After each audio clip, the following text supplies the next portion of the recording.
ఎన్నికల నేపథ్యంలో సున్నిత గ్రామాల్లో శాంతి భద్రతలు పటిష్టం చేసేందుకు ఎన్టీఆర్ జిల్లా పోలీసులు ప్రత్యేక చర్యలు చేపడుతున్నారు. పోలీస్ కమిషనర్ రాజశేఖర్ బాబు ఆదేశాల మేరకు జగ్గైపేట మండలం ముత్యాల గ్రామంలో పోలీసులు పల్లెనిద్ర కార్యక్రమాన్ని నిర్వహించారు. Rural DCP B Lakshminarayana, Nandigama ACP CH Srinivasarao ఆధ్వర్యంలో జగ్గైపేట సీఐ వెంకటేశ్వర్లు, చిల్లకల్లు ఎస్ఐటీ సూర్య శ్రీనివాస్ తో పాటు పోలీసు సిబ్బంది గ్రామంలో రాత్రి బస చేశారు. ఎన్నికల సమయంలో ఎలాంటి అవాంఛనీయ ఘటనలకు తావు లేకుండా ముందస్తు చర్యలు చేపట్టడం, గ్రామంలో ప్రశాంత వాతావరణం కొనసాగించడం, ప్రజల్లో భద్రతా నమ్మకాన్ని పెంచడం ఈ కార్యక్రమం ఉద్దేశంగా పోలీసులు తెలిపారు.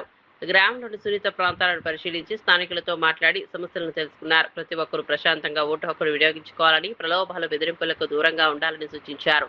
సైబర్ నేరాలపై కూడా అవగాహన కల్పించారు.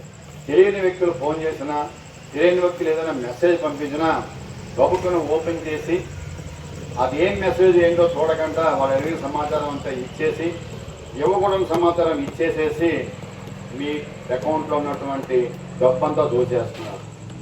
మన ఆధునిక సాంకేతిక పరిజ్ఞానంతో ఈ దేశం ఎంతో ముందుకు పోతుందా అన్న